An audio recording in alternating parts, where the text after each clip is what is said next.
Nice to meet you. Hey, thank you for having me. Last year was an enormous year for you. Thank you. Call Me by Your Name, Lady Bird, two beautiful films, two beautiful performances. I assume that people stop in the street and tell you how much they like your work, right? Yes, sometimes. Can you tell when a fan is coming towards you whether it's going to be for one of those movies or the other? Like, Yes, I can. What's the tell? What's the tell? I don't know. Let's say someone from Call Me by Your Name is coming. Well, it'll be much purer. It's much more. I don't know. If it's for Lady Bird, sometimes people will be like, oh, there's that douchebag from. I'll get that vibe. I'll get a vibe. Your character is a douchebag. Yeah, well, to the audience's interpretation, but. Right. But. Well, I mean, he's understandable. He's human. There's dimension to the character. Yeah, he's figuring it out. He's figuring it out. Right. He has a difficult life. Right. He's not particularly nice to Lady Bird in the meantime. No, he's not. No. And that's not a good thing. But No. So yeah, I can kind of gauge off that. Sure. Okay. Yeah. And Call Me by Your Name. What do you get? I'll get like peaches or like. Really? Or because we had Armie Hammer on. It says people give him a lot of peaches. You get that? Yeah, I'll get that too. Yeah, but that was part of the deal. Like I think that'll be hopefully for a long time. I'd rather that than like no career at all. So yeah. Well, what's the weirdest fan encounter you've ever had? It would have been before those movies though. Does that count? Sure. It's your life. I wasn't like really getting stopped for anything, and I was on this TV show Homeland, and someone came up to me in the street and they said, "Oh, I really hope there's some new shots of your feet this season." And Wait. What were your feet in? they weren't in it, but I don't know. That's a thing. That's a thing. People wanting to see your feet. I don't know about me particularly. I think you're the only one in this story, Timothée Chalamet. No, Okay. no judgment. No judgment. They're yeah. I see it.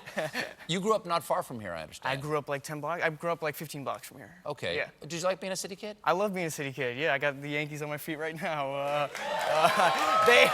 They don't need my help. They don't need my plug. Were you kind of free range? Were your parents like, yeah, go out and play traffic? Absolutely. Yeah. Well, no. I wasn't playing in traffic, but I lost a job in this building, actually. I had an audition in this building. In this one, right? In the Sullivan Theater? Because there was an old Letterman producer named, am I allowed to say that? Letterman sure. Yeah, okay, all right. And his name, anyway, he was casting a movie here. You don't want to say his name? You don't want to say Well, he didn't give me the job, so, throw him under the bus, man. He was a very sweet man. His name was Rob Burnett, and he was a producer on the Letterman show. And, Okay. He was putting together a movie here called The Revised Fundamentals of Caregiving, and I didn't get it. And that's the story. Yeah. You know who's in this building right now? Yes. Yes. Yay. Yeah. I think Rob maybe too. Yeah, I think Rob might still be too. I think he Rob's still has an office here, like on office. the 9th floor or something like that. Oh, really? Yeah, he's heading down right now. He's coming to literally kill me. Yeah. Well, the new movie is called Beautiful Boy. Yep. And it's based on a true story. What's the story? Well, this is it's called Beautiful Boy. It's based on two memoirs. One's called Beautiful Boy. One's called Tweak. And it's the experience of a father and son. David Sheff and Nick Sheff were their names, or are their names rather, and how they dealt with Nick's methamphetamine addiction. And I know that's not the lightest subject, but it's also, I want to thank you for letting me come on here and talk about this, because there's a lot of movies out right now. There's a lot of big commercial fanfare movies that maybe aren't whatever, like they maybe lift you up a bit more. And this is about something a lot of people are going through right now. A lot of people my age, tragically. So, and it's called Beautiful Boy. and you're doing this movie. Thank you.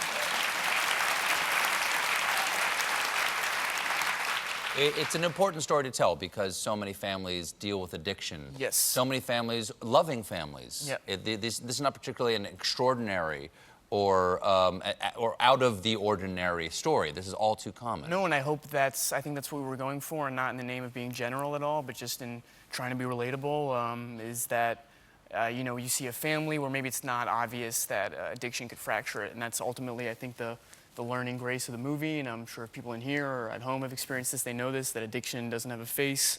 It can affect anyone.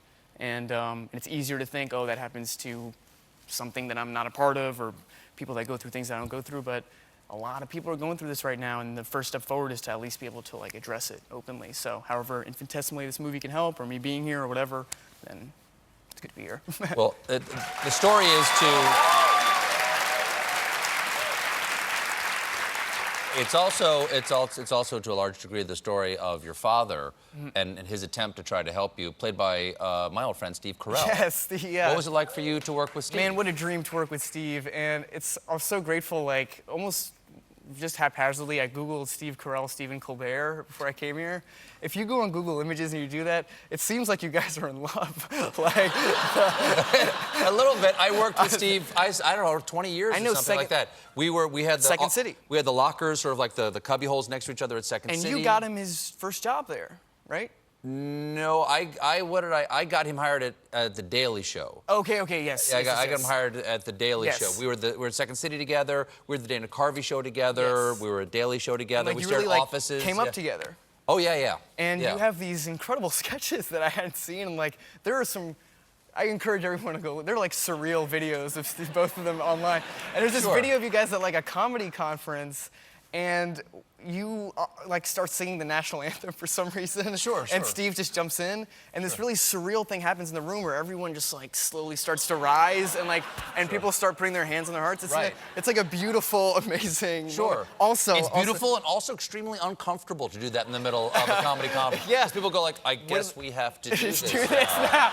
That's the video. Yeah. That's what happens in the video. Exactly. Yeah. And there's another one too where you're playing waiters that are nauseated by food. Food. So they come over and they offer things. Yeah, well, you do better than I could. Well, I mean, did you spend time with him off camera? Because I saw what's going on here. This is you, Steve, taking a picture of you, and is that his daughter? That's his daughter. That's at the premiere a couple weeks ago. I love that picture because you get a great impression of like the dad vibe Steve admits there. Sure. Because he's like taking a picture like a real parent that like he's contorting his body for some reason. Sure. Besides being a great actor, Steve is like both he's so talented and he's kind of like aging extremely well. He's kind of sexy. But he's super dorky dad at the same time. Yeah, but he's this. I'm always trying to tell him he's like an icon, and he said he visited a college campus with his kid, and he was like, I was surprised, like people were running up to me, and like, it's like, Steve, you're like a sex icon, like, no, but no, seriously, they're like, I'm sure people, like, they're the memes online, like there's like age like a fine wine, like you said, or they'll have, anyway. I'm not saying anything Timothy, I hate to new. break to you, there's some memes about you online, too. Okay, all right. Don't know if you're old enough to look at them yet. But, Yes. We have a clip here.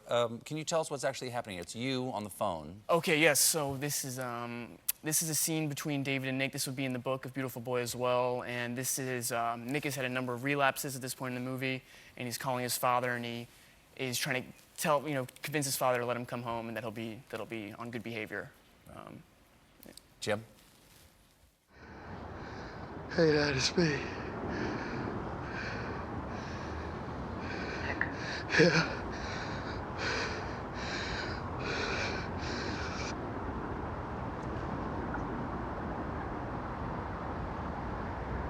Please don't make me, Dad.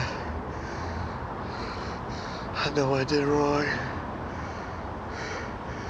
I want to stop, but please, no rehab, all right? Just let me come home.